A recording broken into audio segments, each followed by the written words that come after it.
मेज़बान हया जावेद के साथ कश्मीर ऑनलाइन देखने वाले नाज़रीन का इस्तकबाल है। खुलूस भरा सलाम कबूल करें। नाज़रीन, डालते हैं अब तक की अहम खबरों पे एक नज़र। वज़ीर आला उमर अब्दुल्ला का गांदरबल का दौरा, कई तामीराती प्रोजेक्टों का किया इफ्तिताह, माता खीर भवानी मंदिर में दी हाजिरी और मेले खीर भवानी की तैयारियों का लिया जायजा। वज़ीर आला ने कहा कि हुकूमत अमरनाथ यात्रा और मेला खीर भवानी के महफूज और हमवार इनेकाद को यकीनी बनाने के लिए खातिर खा इक़दाम कर रही है। यात्रा ख़त्म होने के बाद हुकूमत स्टेक होल्डर्स के साथ बैठकर सयाहत को दोबारा बहाल करने के लिए इक़दाम करेगी। बाहर से आने वाले टूर ऑपरेटर्स भी चाहते हैं कि यहाँ दोबारा सयाहत को फ़रोग़ मिले। जहाँ तक सिविल इंतज़ामिया का सवाल है, हम अपनी तैयारियां जो हैं हमने शुरू की हैं। जहाँ तक सिक्योरिटी का सवाल है, उसके लिए भी तमाम इक़दाम उठाए जाएंगे। हमारी मुकम्मल कोशिश रहेगी कि पहले माता खीर भवानी का जो यहाँ पे 3 जून को होना है मेला, पहले वो कामयाब तरीके से रहे।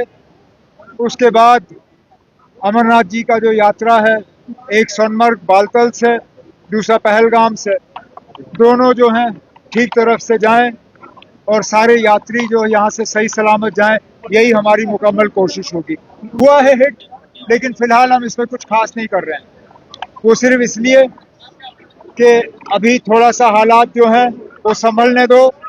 उसके बाद जो टूरिज़्म के हमारे स्टेक होल्डर्स हैं, उनके साथ बैठ के आगे जाके एक प्रोग्राम जो है उसके तहत हम दोबारा टूरिज़्म को रिवाइव करने का जो एक सिलसिला शुरू करें। लेकिन अच्छी बात यह है कि जम्मू कश्मीर से बाहर जो टूर ऑपरेटर्स हैं वो भी चाहते हैं कि जम्मू कश्मीर में टूरिज़्म रिवाइव हो।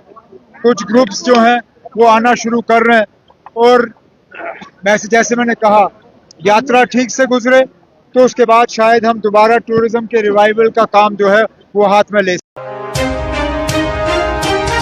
लेफ्टिनेंट गवर्नर मनोज सिन्हा की सदारत में श्रीनगर में यूनिफाइड कमान की मीटिंग मुनक्किद। सालाना अमरनाथ यात्रा के सिक्योरिटी इंतजाम और जम्मू कश्मीर की मौजूदा सिक्योरिटी सूरत हाल का जायजा लिया। जम्मू कश्मीर में दहशतगर्दी के माहौलियाती निज़ाम को ख़त्म करने के लिए आला सिक्योरिटी हुक्काम को हिदायत दी गई। पहलगाम हमले के बाद जम्मू कश्मीर में सयाहती शोबा पर पड़ने वाले असरात, वज़ीर आज़म नरेंद्र मोदी ने सयाहत के शोबे का जायजा लेने और फ़रोग़ देने के लिए अहम मीटिंग की सदारत की। मौजूदा मंसूबों की जांच पड़ताल और मुल्क भर में सयाहत को फ़रोग़ देने के लिए नए तरीके तलाश करने पर तवज्जो मरकूज़ की गई। शिमाली फौज के फौजी कमांडर का दौरा कश्मीर, सिक्योरिटी और ऑपरेशनल तैयारियों का जायजा लिया। वादी में अमन को ख़राब करने की किसी भी कोशिश का फौरी और फैसलाकुन जवाब दिया जाएगा। अमन कायम रखने और सरगर्म दहशतगर्द नेटवर्क्स पर मुसलसल दबाव को यकीनी बनाने के लिए फौज पुरज़म। लेफ्टिनेंट जनरल प्रतीक शर्मा। सयाह फिर एक बार वादी का रुख करके जन्नत बेनज़ीर के लुत्फ़ अंदोज़ी और नज़ारों से महफूज हो जाए। अवामी मैंडेट कड़ी आजमाइश, उम्मीदों पर खरा उतरने के लिए हर मुमकिन कोशिश करनी होगी। डॉक्टर फारूक अब्दुल्ला। सुनील शर्मा का दौरे पूंछ, गोलाबारी से मुतासरा इलाकों का किया दौरा, मुतासरा खानदानों से मुलाकात की। वज़ीर आज़म नरेंद्र मोदी की क़यादत वाली हुकूमत सरहदी बरादरियों की हिफाजत के लिए पुरज़म। शर्मा।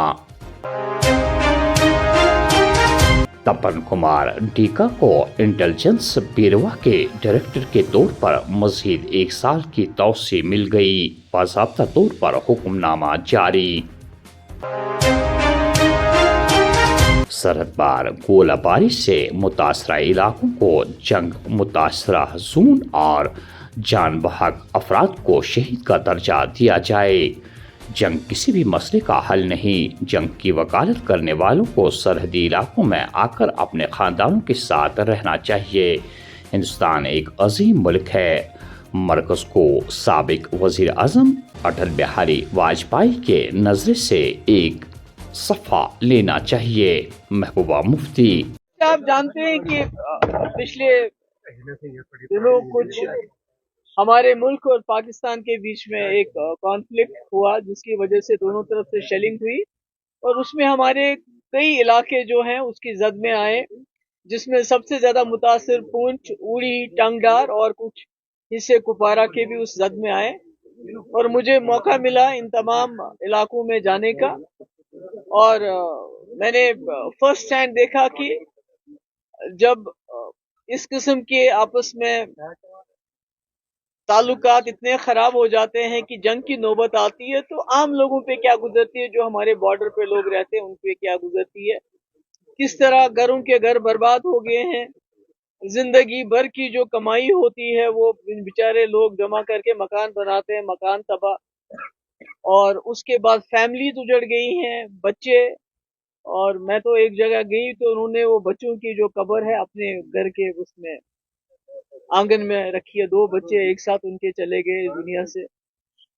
तो मैं आज ये इसलिए मजबूर हो गई आप सबके साथ बात करने के लिए कि मैं जहां भी गई अभी तक, मतलब शेल्टर तो बहुत दूर है, अभी तक कई लोग ऐसे हैं जो खुले आसमान के नीचे सोते हैं, उनको टेंट भी नहीं मिला है अभी तक। तो जो मैं कल टंगडार गई तो वहां भी मैंने देखा, बेचारी वो एक औरत है, उसका हस्बैंड यहाँ मजदूरी करता है श्रीनगर में, 2 बच्ची हैं उसकी छोटी छोटी, उसका घर बिल्कुल तबाह हो गया, तो वो भी बेचारी, उसको पता नहीं मैं कहाँ किधर अपना सर छुपाऊं। तो इसलिए मतलब हालात काफी खराब हैं इन लोगों के, इनकी जान भी गया, माल भी गया, और कई जगह ऐसा है कि जहां शेल लगा हुआ है तो ढांचा तो खड़ा है मगर मकान पूरा बोसीदा हो गया है, मकान खोखला हो गया है। और जो मैंने सुना, जो सरकार की तरफ से टीम्स गई हैं वो देखते हैं स्ट्रक्चर खड़ा है और तुम्हारा एक शीशा टूट गया तो बस, ऐसा नहीं होता है। जब किसी मकान पे शेल लग गया हो तो वो मकान पूरा हिल जाता है, उसकी पूरी बर्बादी हो गई है। तो इसलिए मेरी सबसे पहली गुजारिश तो ये है कि ये जितने भी एरियाज हैं इनको वॉर इम्पैक्टेड जोन्स डिक्लेयर किया जाए, ताकि इसमें वॉर फुटिंग पे इनका रिहेबिलिटेशन का काम शुरू हो जाए। मकानों के लिए कम से कम 50 लाख रुपए दिया जाना चाहिए। आज आप जानते हैं कि 1 लाख रुपए में दरवाजा भी नहीं बनता है, तो ये मेरी गुजारिश है। उसके बाद सबसे पहली चीज जो मैं डिमांड करना चाहती हूँ सरकार से, गवर्नमेंट ऑफ इंडिया से, कि इन सब जितने भी इसमें हमारे लोग जिनकी जाने गई उनको शहीद करार दिया जाना चाहिए। एक तो उनकी इज्जत अफजाई हो जाएगी क्योंकि उन बेचारों का कोई कसूर नहीं था, बच्चे थे हमारे, औरतें थी हमारी, आदमी लोग इसमें गए हैं, तो उसकी वजह से एक तो उनकी इज्जत अफजाई होगी और दूसरा कुछ बेनिफिट्स भी उनको मिलेंगे, उनकी फैमिलीज को मिलेंगे। और जिनके लोग चले गए हैं उनको नौकरी भी मिलनी चाहिए, एक जॉब भी मिलना चाहिए। और कई मुझे दुकानदार मिले, उन्होंने कहा कि हमारी दुकानें इसमें डैमेज हो गई, तो उन्होंने जो बैंक में इंश्योरेंस है तो बैंक इंश्योरेंस देने से इनकार करते हैं, वो कहते हैं ये जंग है, हमारा इंश्योरेंस नहीं दे सकते आपको। तो इसमें मैं चाहूंगी गवर्नमेंट इंटरवीन करे। और जो लोन लिए हैं, कई लोगों ने लोन लेके मकान बनाए हैं, दुकानें बनाई, छोटा मोटा कारोबार शुरू किया था, ये जरूरी है कि उस लोन को वेव ऑफ किया जाना चाहिए। स्कूल पिकनिक के लिए इजाज़त लेने की ज़रूरत के फैसले पर नज़रसानी की जाएगी। तलबा की आसाइश के लिए पहले किए गए फैसले का जल्द जायज़ा लिया जाएगा। नाज़िम तालीम कश्मीर। मेंबर पार्लियामेंट हल्का ईदगाह मुबारक गुल ने कल श्रीनगर के बॉयज़ हायर सेकेंडरी स्कूल नवाकतल में बहसत मेहमान खुसूसी स्कूल की जानिब से इम्तिहानात में बेहतर कारकर्दगी पेश करने वाले तलबा के साथ साथ असातिज़ा किराम को उनकी मेहनत और लगन से काम करने पर एजाज़ से नवाजने की तकरीब में हिस्सा लिया। इस मौके पर मेहमान खुसूसी मुबारक गुल ने बच्चों की कारकर्दगी और असातिज़ा साहिबान की लगन को सराहा और स्कूल की कारकर्दगी को मद्देनजर रखकर 5 लाख रुपए देने का ऐलान भी किया। سیکورٹی کی ٹکر سے 3 سال کی معصوم بچی لقمہ اجل، سورا سری نگر میں صف ماتم، ڈرائیور گرفتار، تحقیقات جاری۔ جنگ بندی کی خلاف ورزی کے دوران پاکستانی افواج کی شہری آبادی پر فائرنگ، پونچھ کے مختلف علاقوں میں بنا پھٹے شلوں کو فوج کے بم ڈسپوزل اسکواڈ نے ناکارہ بنا دیا۔ کنگن گاندربل میں آسمانی بجلی گرنے سے 40 سے زائد بھیڑ بکریاں لقمہ اجل، رجوری کے خانہ بدوش کنبے پر قیامت ٹوٹ پڑی، لاکھوں روپے مالیت کا نقصان۔ اور آخر میں یہ خبر کہ منشیات کے خلاف پولیس کی مہم جاری، سری نگر میں منشیات فروش گرفتار، ممنوعہ اشیاء برآمد۔ ناظرین، یہ تھی اب تک کی کچھ اہم خبریں۔ دیجیے میزبان حیا جاوید کو اجازت۔ اللہ حافظ۔